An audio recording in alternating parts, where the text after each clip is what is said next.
this setup that's in the background. Straight up, I have garbage bags on some lights. I have like things tied to the other ones. One in the back. I was like, I need to get my lighting right this time. This time I have to come correct. But At least you got the mic and you got the P popper screen, which I always think is good. It's good. Appreciate that. Appreciate that. Well, what's up, everybody? Today we got a special guest in the building. We got a UFC commentator and future Hall of Fame broadcaster in the building. We got Jon Anik. It's a pleasure to speak with you, John. How have you been, my man? Good to be with you, my man. How are you doing? Pretty good, pretty good. You know, this is the first time that I'm speaking to a commentator on purpose. You know, last time I spoke to a commentator it was completely out of the blue. I was at boxing practice. It was a sparring session, and this is at my school. And I see a guy just kind of observing. I was like, man, I've seen this dude before. I don't know who this is. I've seen this guy before. And I walk up to him. I was like, is that Jim Lampley? Jim Lampley, the legendary boxing commentator, just watching us spar. Like I have my mouth guard in, I got my headgear. I give him a fist bump just to check to see if that's him. I'm like, hard left by Pacquiao. Give him a fist bump to see if it's him. He gave me one back, and it turns out he teaches at my school, which is just crazy.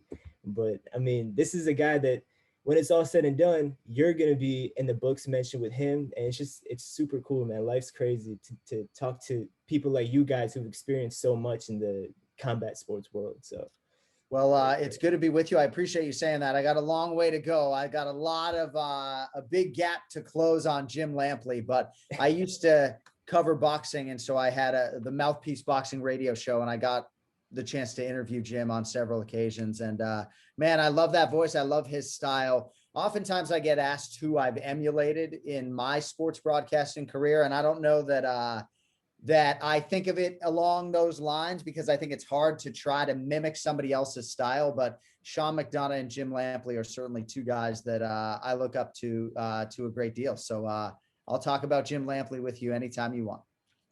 Yeah, definitely legendary. I mean, goes back to, Muhammad Ali would be babysitting his daughter at one point, like all the way back, the history that this guy, he must be a walking, talking encyclopedia of boxing. Amazing. It's great storyteller and everything. But yeah, one of the big reasons that I respect you so much and I admire your work so much is because of how passionate you are. Back this year you've been going back and forth from Las Vegas to Abu Dhabi, back to Las Vegas. Do you sleep? I was just wondering, did you sleep? So they say all-nighters, not sleeping for 24 or 36 hours, like some of the worst shit you can do to your body. And unfortunately, that's a big part of how I get through it. Oftentimes after a show, I won't sleep that night. I'll fly home to my family, maybe sleep an hour on the plane, couple hours on the plane. And then, so you skip a day a couple times a month. So I'm hurting, man, but I try to get it in when I can, and it is what it is, man. I try to sort of lean into the positives of it. And, I'm always thankful when those wheels touch down, Yeah, you know what they say, sleep is the cousin of death, and you're looking nice and young, especially with that mustache. I like it. Yeah, but, dude, my wife does not like the mustache. My twin brother does not like the mustache. I wish people didn't have such a strong opinion about it on both sides, but I can't say I have any desire to shave it right now. So it is what it is, Yeah, you could talk about your brother's long hair. Be like, man, what's the maintenance on that? Who needs that? Why? I don't know why a grown man living in South Florida, where it's super humid and hot, would need hair down to his shoulders. But, that's his business, right? Right, Zane? 100%, 100%. But I mean, during this grind of just going back and forth and the tiring, I guess, aspect of your job during the event, I mean, how long are you commentating for? And do you crash during it? So show weekends are pretty long. The night before a show, just the nature of our beast is such that there's a lot of prep for the show formatics and the production that happens the day before. My fighter prep is done several days before, and I add notes leading up to fight night. But the night before, and then obviously fight night, it's a bear. It's the devil we know, but it's a lot. So I guess it's probably 8 hours all told if I'm doing the post-fight show. And even when we have 10 fights versus 13 or heaven forbid 14, it's still a lot of talking and a lot of hearing yourself talk. Makes you want to punch yourself in the face. But it's a great job. It is certainly a dream job. And as much as I love the NFL, I'm not blind to the fact that I have my dream job, and I'm not trying to lose it. So I gotta keep working hard to make sure that I keep this seat. 100%. And growing up, when we are kids, we look at commentators like, man, I could talk about this sport all day. This must be like the easiest job in the world. But no, I heard you got an old school preparation method for these fight nights and pay-per-views. Talk to me about it. How does that go? It's funny you say that, because I just bought more index cards. I handwrite a lot of stuff, and I don't know that every show I think about digitizing or digitalizing my library, but I've had a lot of people recommend doing that. And I feel like it's sort of my old school way to study the information, sort of start clean with the fighter's bio, get all his biographical information and his UFC history, forcing myself to sort of handwrite it and restudy it and say, oh yeah, he fought this guy, and maybe I'll have some film on in the background. And it forces me to study, right? As if I'm a student with flashcards. So I think maybe there will come a time when my hand falls off where I'll have to type everything, and then the process of getting ready for these fights might be a little less cumbersome, but the system isn't broken. And at this point, I'm just going to stick to it. But there are a lot of shows where I'm thinking, oh man, I don't want to write these cards. Maybe there's a better system, but it hasn't failed me yet. Yeah, definitely. If it's not broken, don't fix it. But and you're right about that, because if I'm taking notes on Google Docs or notes for on my Mac, it's just not the same. Right. I don't remember it the same way. When you actually handwrite it, you remember what side of the card it's on. You can make those connections with your brain, and just it helps you retain the knowledge and information a lot better. Yeah, I don't know if your podcast is video only or if it's audio as well, but Yeah. dude, I have 3,000 fighter cards behind me, all in alphabetical order. Like, it's nuts. And honestly, that's my big fear. I don't keep a lot of cash in the house, but my big fear is if this house goes down, that I lose my fighter library, because I don't have it backed up in any digital capacity. So let's hope that this house was well built. Oh my God, that'd be a nightmare. That would be a complete nightmare. But and I assume it's the same kind of preparation for fight nights and pay-per-views. I mean, other than a couple of things, right? Like some of the details.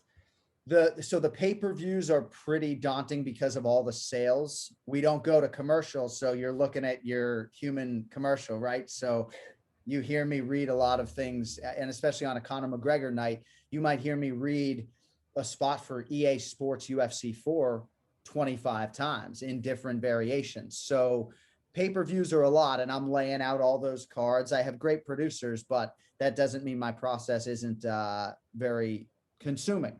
So the fight nights, there's a little bit less on that side, but in terms of the fighter preparation, nothing changes. So I would say maybe I have 2, 3, 4 hours more preparation for a pay-per-view than your average UFC fight night, but it's not that big a gap.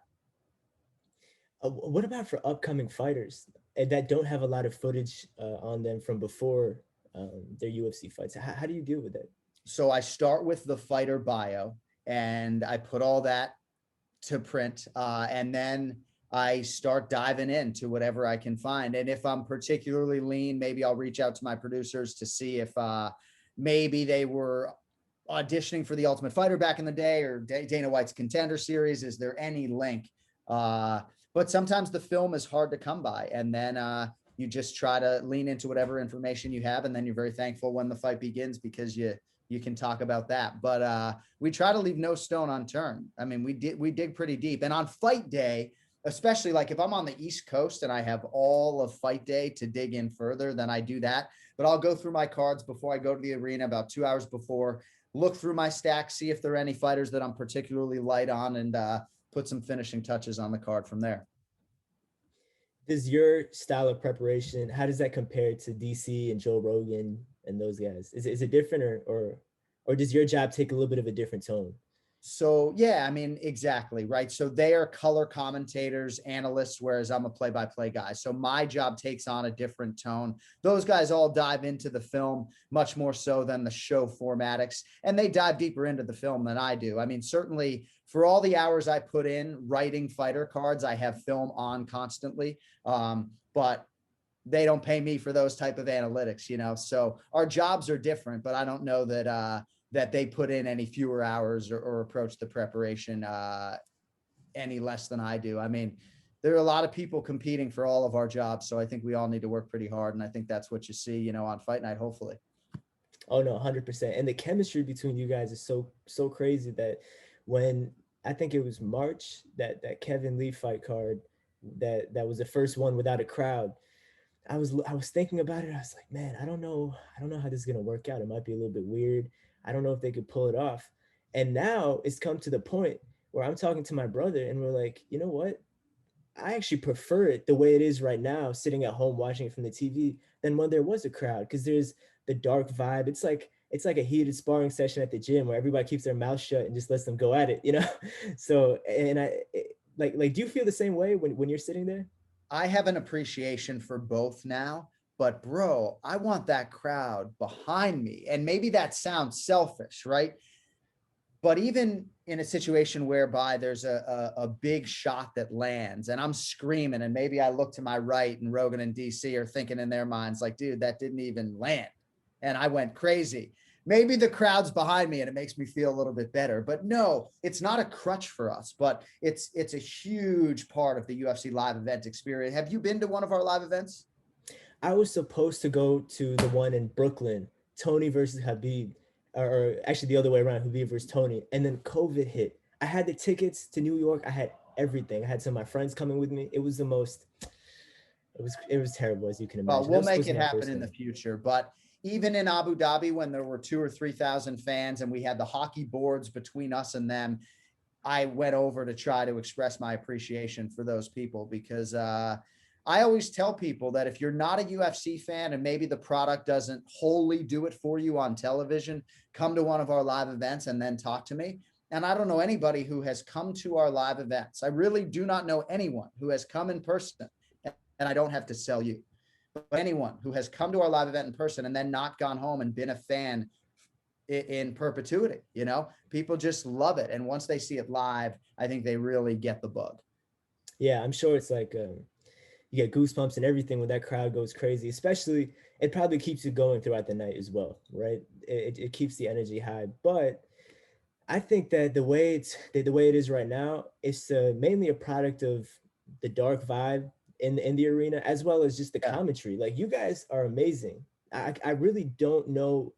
I never really cared much for commentary, whether it's boxing right now or whatever it is. But I really enjoy. I look to see, man, who's commentating this fight. Is it going to be DC this time? Right, Michael right. Bisping for the jokes, and it plays such a big part in the production. So I appreciate you saying that.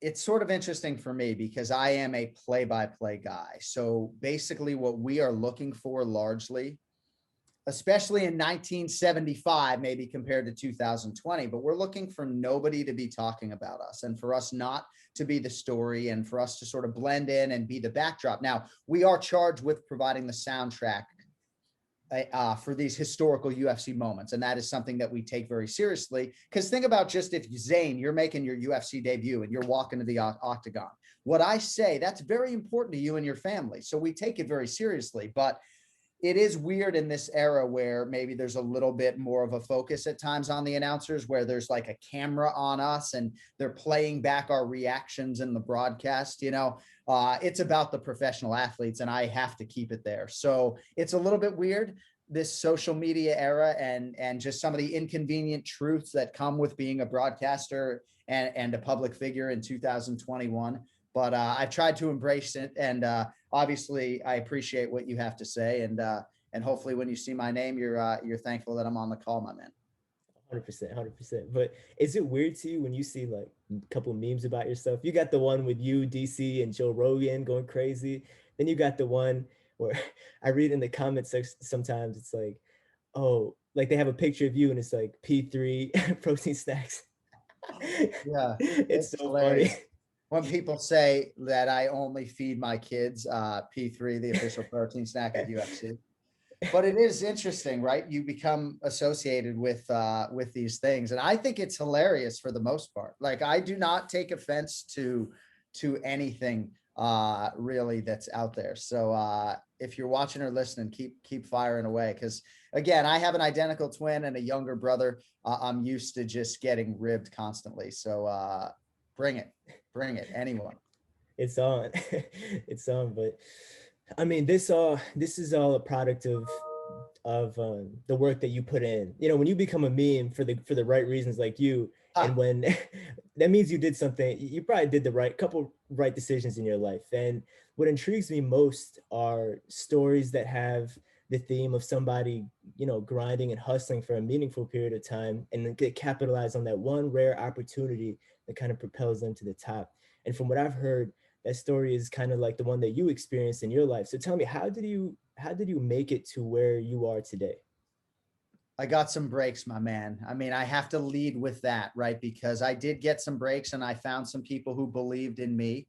And it took me a while to believe in myself. I think for a while I was my own worst critic. And it really wasn't until I was north of 40 years old that I ever would have enough sort of self belief to say, maybe you do have some natural gifts, right? Maybe you do have some ability. And so I do think it's important for young people in whatever field to acknowledge your strengths and understand that maybe, you know, you're not LeBron James, but like you got some natural gifts. So use them and try to lean into those and figure out a way to make your skills work.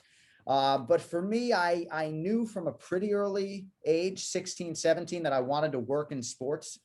And I felt like I had a pretty acute sense of self. So when I was working as a sports writer and I kept running into better writers, even though my copy was clean, I kept running into more sophisticated, more creative, better writers.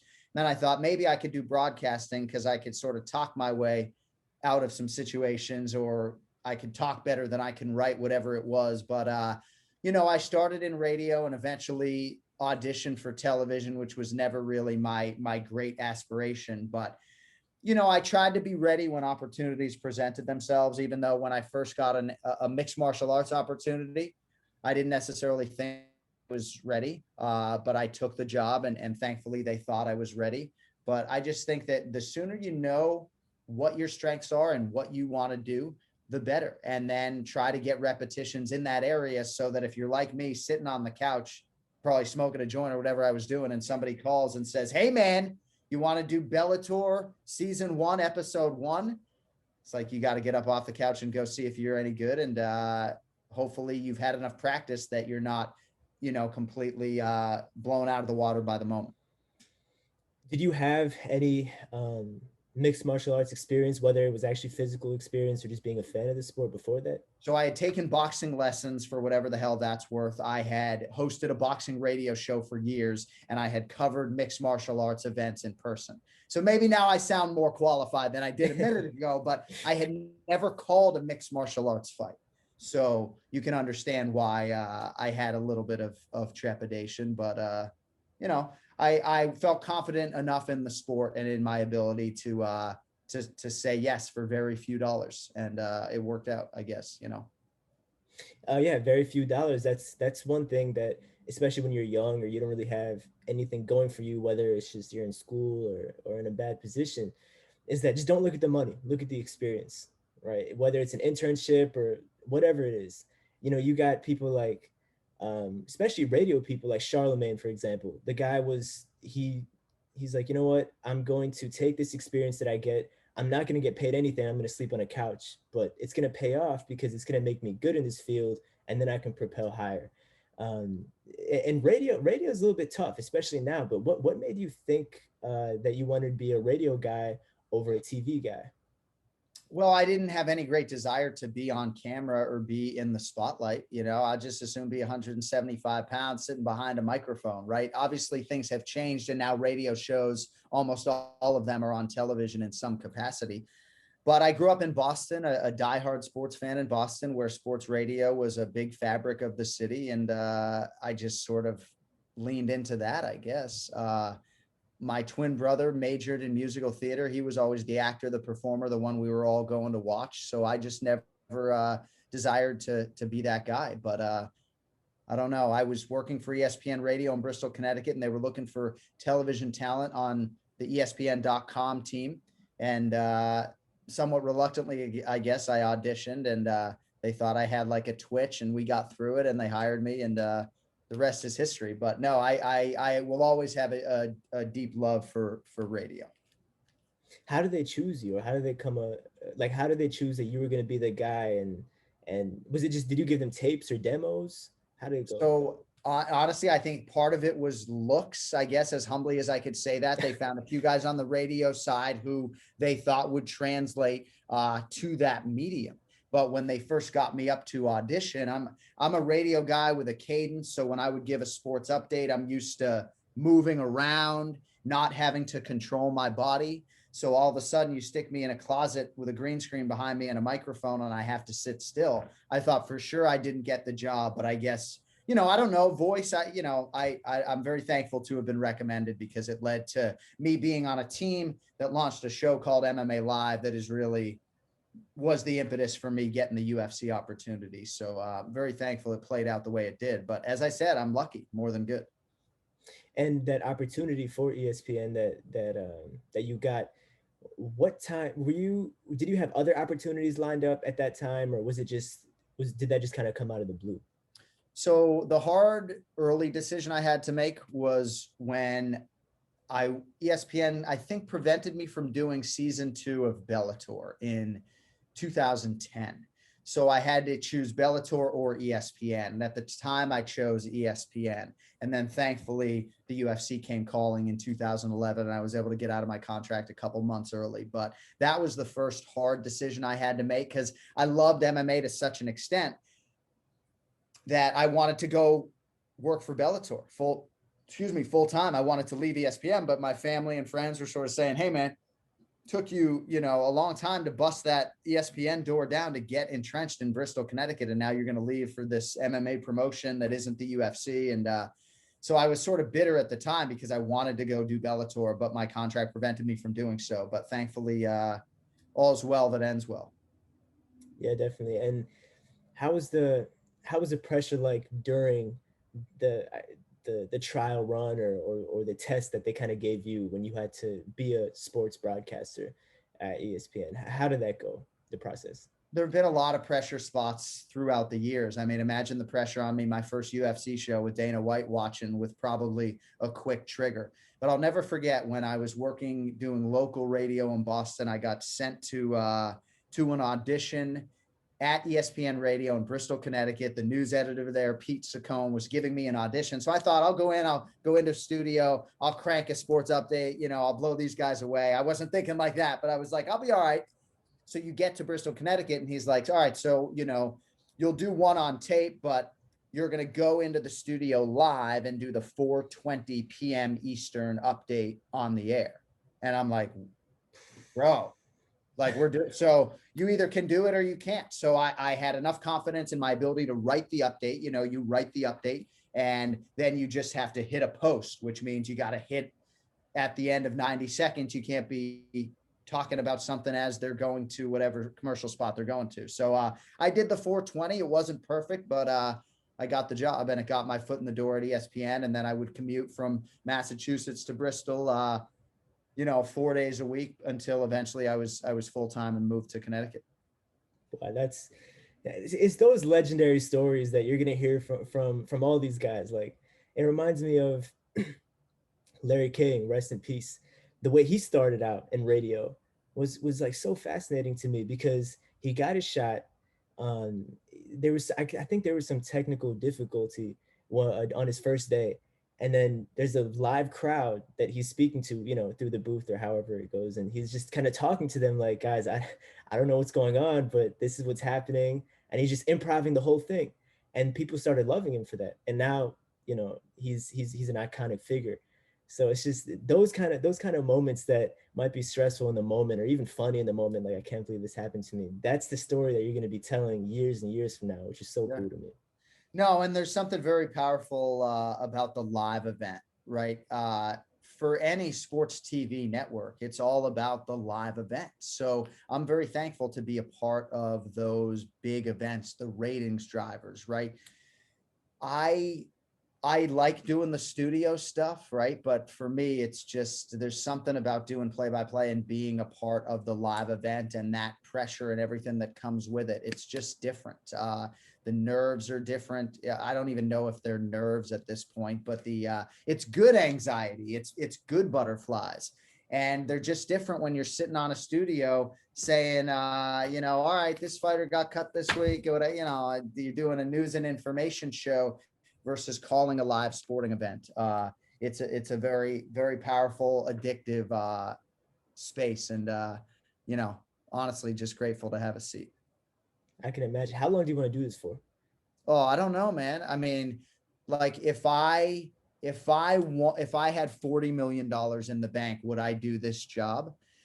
I would honor my contract, but I think the father in me would have to step away because I don't think I have the ego to stick around.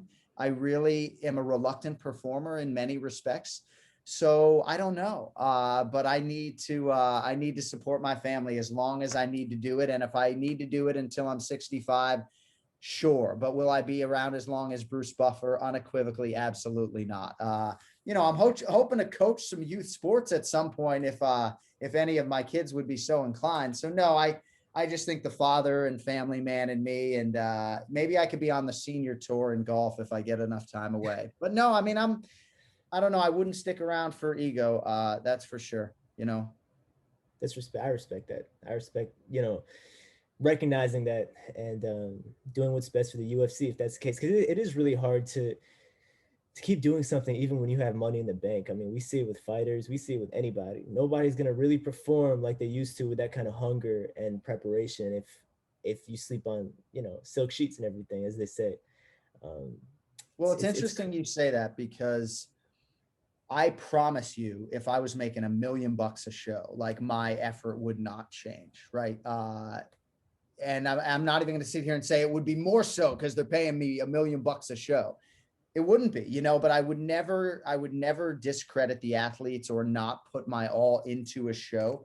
But I will tell you, if anyone ever if I was sort of getting the rumblings that I was getting worse and not better, or that I was sort of not doing the job well enough, hopefully somebody close enough to me would not keep me around out of respect. I mean, you got to earn this job. And I think the day I stop approaching that will be the day I step away. I'm going to go buy a lottery ticket too, and we're done, by the way. So. All right. Sounds good. But I heard that you have a pretty strict contract. The way it goes is that you can get cut at any moment.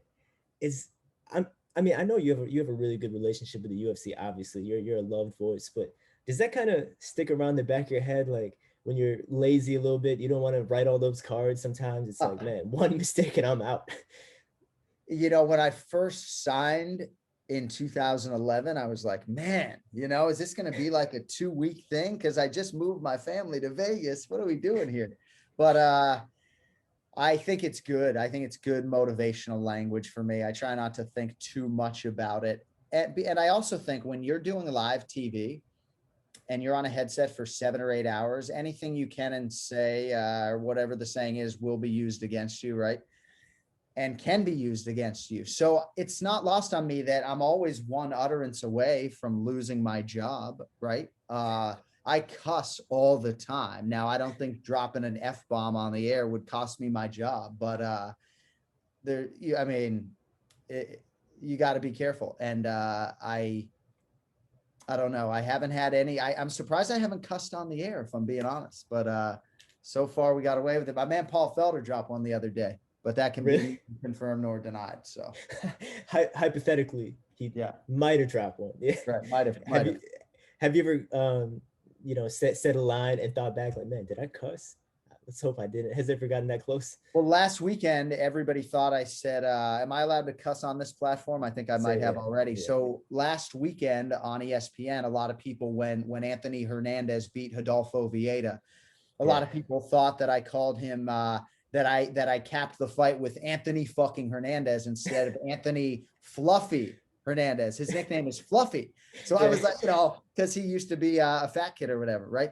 So shout out to fat kids like me. So I was like Anthony Fluffy Hernandez, and people thought I said Anthony fucking Hernandez, and I didn't deny it, but it's clearly Fluffy if you do listen close. That's so funny because I thought you said the same thing when I was watching that. Uh, I was like, no way, Jon Anik's going crazy. But have you ever had a slip up that kind of haunts you to this day that maybe went under the radar? So I don't know if it went under the radar, but Justin James had just made his UFC debut, and I think he finished. I don't know who he finished, but maybe Maki Pitolo. But it was a big knockout win for Justin James, who had made his UFC debut on like 72 hours notice. So we capped the fight correctly. But when I capped his post-fight interview, I said Jesse James twice, I think. And I feel bad, right? Because again, back to the family and friends thing, right? His family and friends are watching at home. That's somebody's son, Justin James, and slapdick like me is calling him Jesse James twice because I keep thinking about Jesse James. So I apologize profusely. But again, we've never had a perfect show. A show doesn't go by that I'm not putting out some sort of fire with somebody who's not happy. It just comes with the territory. And, I'm trying to keep everybody happy as best I can. Yeah, I can understand, like, maybe because we actually see it a lot where there's a fighter and the commentator is just like, oh, this guy, for example, the Joe Rogan's infamous amateur boxing comment, right? That he was just like, man, it's such an amateur way how Khabib pulls his chin back and throws a jab and everything. But I mean, he had a point to what he was saying, but everybody went crazy about that. And I'm sure that, like you said, you got to patch up a lot of beef sometimes with these fighters that don't like what you say while you commentate during their fight. Right. So like, how often does that happen? And like, what are some crazy times that did happen? Most times one side is apologizing and we're able to sort of bury the hatchet, but there have been times where, maybe certain camps think that I'm aligned with another camp and, they'll approach me after the fight and say, hey, sorry, your guy didn't win or something. I mean, that's about as bad as it gets where somebody would actually be approaching me. I'm not going to drop any names, but, there have been instances where someone's like, hey, you guys leaned into that leg kick narrative. None of those leg kicks did anything to me, and it's like, all right, man, I love you, but you didn't check them, So I don't get defensive of the call. I will stand by the call. But I'm deferential. I defer. I try to be apologetic. And again, I'm not out here thinking I'm perfect, right? I'm trying to take all the criticism, but I'm also trying to do right by all these athletes. Everything I do is well-intentioned and trying to shine the most positive light possible on these athletes and to humanize them as best I can so that people give a shit when they fight and so that people root for them and watch them. So, again, I try to dive into every athlete. And I do think if you were to interview fighters, most of them have felt the love from me individually at one point in time or another. And if you haven't felt it yet, hopefully in the future you will. Yeah, definitely. I can understand where the fighters come from because it's such an emotional moment. And if they lose, it's not just the fight. Kind of everything in your life when you lose a fight is looked at with a negative lens. So, we're looking back at a fighter in the moment. It's like, man, like for example, Max Holloway with the leg kicks. I feel like you were kind of alluding to that. And he's a tough dude. So the leg kicks probably didn't bother him the way we might have thought. Right. He's crazy. He's so tough. But looking back at it, even if he could walk straight and everything, it adds up on the judges' scorecards. And I understand where he was coming from, especially he's such a positive guy. He was on such a long winning streak with his title, excluding the 155 fight with Dustin. But yeah, I see how that happens. And I understand both sides for sure. And it's good that somebody like you can actually put that fire out because you understand as well. So. Of course. And again, I have so much respect for these athletes. And for the record, it was not Max Holloway. It was Johnny Eduardo was the leg kicker. But I'm not going to tell you the athlete that complained. It was way back in the day. So long time ago. But it is what it is. And again, it's bittersweet, right? Hopefully you can get through a show where there isn't something that you're having to put out after the fact, because you get off the air and it's such a high and then you open your phone and it's like, oh God, so it can be a little bit bittersweet, especially when it trickles into the family and stuff like that, where my brother and my wife are pissed, it is what it is. But, my kids, all you do is walk in, see those faces, and I forget about life for a while. 100%. Yeah, none of the rest matters as much as your family. Yeah. Yeah, but and one thing that what's interesting to me is that when I have my favorite fighters, when they're about to fight, I feel like I'm about to fight. And a lot of people feel like that, especially if you're diehard for those guys. So you, on the other hand, you have to see your coworkers fight sometimes, like DC and Dominic Cruz. How nerve-wracking is that, where you're actually calling your friends' fights, whether it's those guys or just the people who you've had good relationships with before in the past, those fighters. How stressful is it, and how hard is it to stay unbiased? Well, you're a smart man, because it isn't just my broadcast partners, right? It's guys like Frankie Edgar, whom I've known forever, and guys that you just end up being close with, right? So it's not ideal, right? I mean, Yeah. but I will say, having gone through it recently with Paul Felder and Rafael dos Anjos, I was not commentating. And bro, it was worse being home at this point, like, because Paul and I are as close as we are. It's worse being home. Like, I can't sit still. I can barely watch the fight. It's just too close to the heart. I might as well be working and just be an objective party, because that's what I am.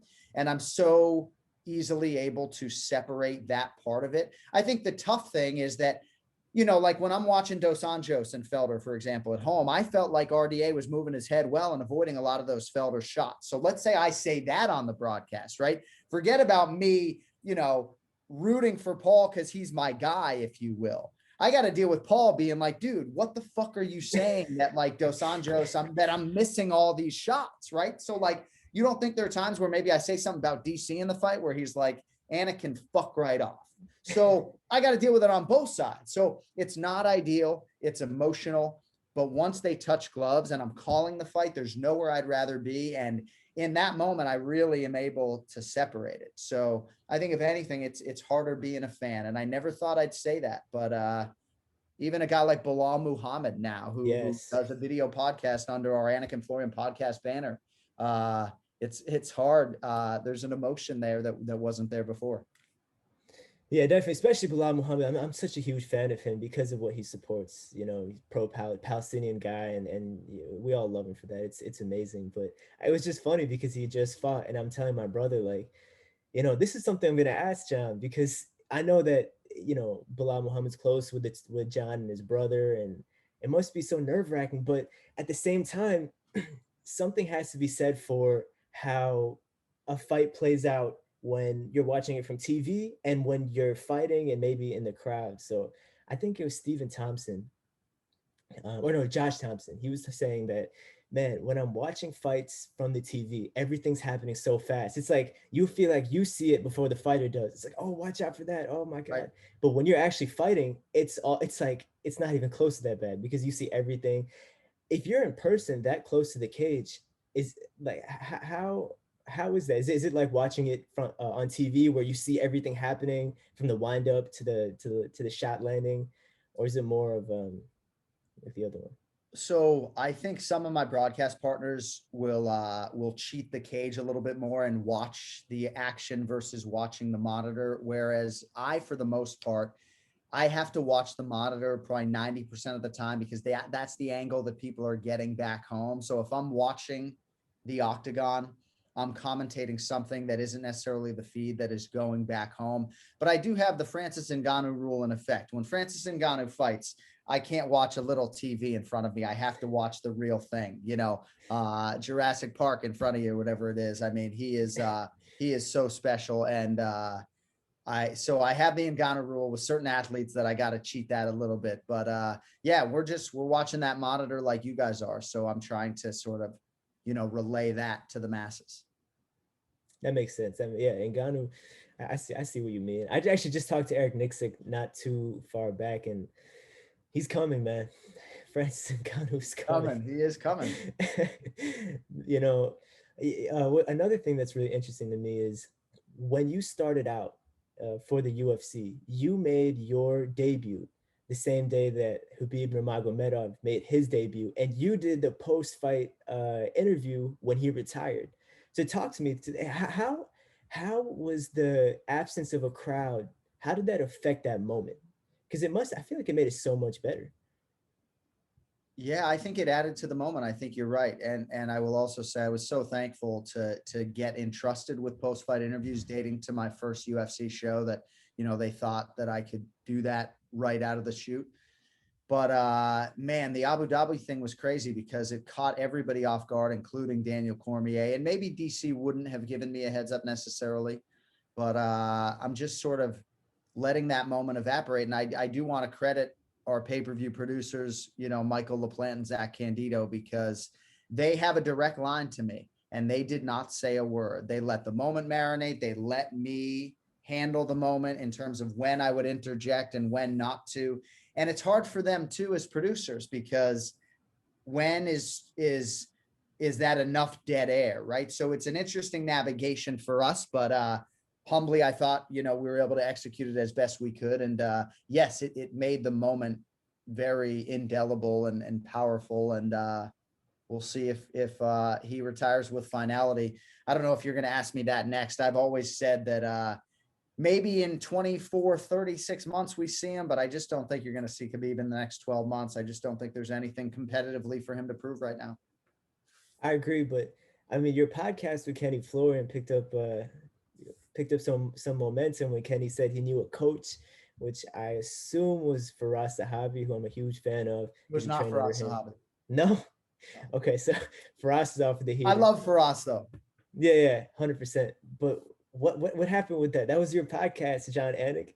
That's where the news came dude, from. Ken Flo's got sources that suggest that George St. Pierre has maybe inquired about training for a fight, but I don't know, man. You got to get Ken Flo on the show. Those are Ken Flo sources, man. I got nothing for you. You don't have to tell me this, but how many times do you, like, I know that a lot of fighters are notified when they're fighting, sometimes when we know that they're fighting, when we find out. But with you being a commentator and kind of in that circle, how many times do you know something huge that we don't know? And is there something happening right now you might know that we don't know? Yes, there's something happening right now as we're doing this show. And I can tell you that the news has now broken. Per Brett Okamoto on ESPN, 5 days removed from a win last weekend, Bilal, remember the name Muhammad, has agreed to replace Khamzat Chimaev in a 5-round main event against Leon Edwards March 13th. So I've been sitting on that. I was nervous I was not going to be able to get through this interview because I found out 15 minutes before we were going on the air. And if you saw me look down at my phone earlier, I would never disrespect you and do that, but it was Bilal, and it's all breaking right here as we're doing this show. So yes, I'm on an internal email where I probably find out really early on in the process. And part of that is because if I'm preparing a fighter and that fighter is then out of the fight, I want to stop that preparation right then and there. So that's the reason why I would be on that email chain. But yeah, I mean, oftentimes I have the news before it breaks, and we got breaking news today, my man, on your show. Okay, as unbiased as possible, let's go Bilal. You got this, man. Let's go Bilal. You got this. Well, and it's funny because we were talking earlier about what it's like to call fights involving your guys, and I will not be calling this fight. So maybe I can drink a little bit of Bruce Buffer's Puncher's Chance bourbon and try to just relax a little bit at home, because I'm gonna be an anxious man come March 13th. Likewise, me too, definitely. Do you ever know the news before an actual fighter knows their news? Like, have you ever known something about a fighter and you met them and it's like, man, I think you're gonna fight this guy, but you don't tell him? Has that ever happened? Yes. I mean, regrettably, yes, especially in a COVID-19 climate, So yeah. I can imagine. And to wrap this all up, I know you got a lot. You're a busy man. You got to prepare for the Bilal Muhammad fight. Actually, no, you don't, because you're not commentating. But regardless, just want to end on this last topic. Khamzat Chimaev. That's all I have to say. But one thing that's so cool about Russians that wrestle now is that ever since the Gaethje and Khabib fight, there's been a new element that I feel like that's been added to the mix, which is Russian style wrestling. And that kind of came into existence, at least recently, when You have Gaethje's folk style wrestling comparing to, it's going to face off against Khabib, the Russian style sambo wrestling. And people are like, yeah, but he's not going to know what to do. And this, when he chain wrestles and things like that. But that adds such a different depth to the conversation, I feel like. And Khamzat Chimaev is a guy who wrestles with that style. So a lot of it's not often that you come across a training partner that has that kind of style unless you fly a dude out from Russia. And when you do, what are the chances that he's even remotely close to a level of Khabib and potentially Khamzat Chimaev? So I'm sure you've had interactions with the guy. I mean, he seems legit, but do you think that he can last in the top 5 welterweight division? Oh, dude. Yes. I mean, I think the biggest challenge for him is going to be making the weight in a lot of respects. I think it stands to reason that to have a prolonged run as champion, it might have to be at 85. I just don't know how he's going to navigate that particular water. But bro, I mean, you set it up well. His wrestling is just different. And Reza Madadi and the guys in Sweden, they've known early on that they were dealing with something very special. When people ask me, like, what was my dream fight for 2021? It was Khamzat Chimaev versus Leon Edwards, because I just had this sneaking suspicion that it just wasn't going to happen because it was too good to be true. Because I believe in the hype, right? Not that I think he's going to go dust Leon Edwards necessarily. I try to sit the fence a little bit when it comes to that. But for those who wonder why he was maybe a -185 favorite against Leon Edwards, or those who were so convicted on the Leon Edwards side, I just want to see him test himself against the best fighters in the world, like right now, because I believe him to be that. So I'm excited. I would love to see him fight Colby Covington. That's really my dream sequence, that it would be Khamzat versus Colby, but he's the real deal.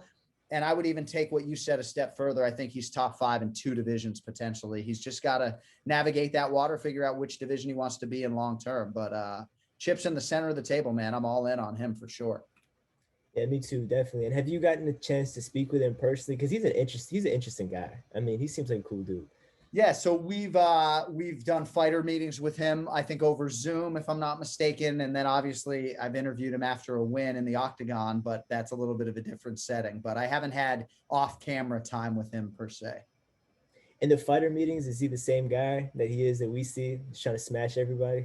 Yeah, just down to earth, super chill, nice resting heart rate. Yeah. Very resting heart. Sometimes I worry. I'm like, is he alive right now? Is he just? Yeah. That's crazy. Well, hopefully he comes back strong from the COVID complications. I know it was really rough on him. So we wish him a speedy recovery, and hopefully he comes back strong. But Jon Anik, it was a pleasure speaking to you. Super cool, surreal experience. I mean, talk about a familiar voice that I'm speaking to. It's just, I really appreciate you taking the time to come on this podcast and chat with me. It's my pleasure, man. You got my number, so we'll do it again down the line. And I wish you all the best in pursuit of what you're doing, and appreciate your time as well, my man.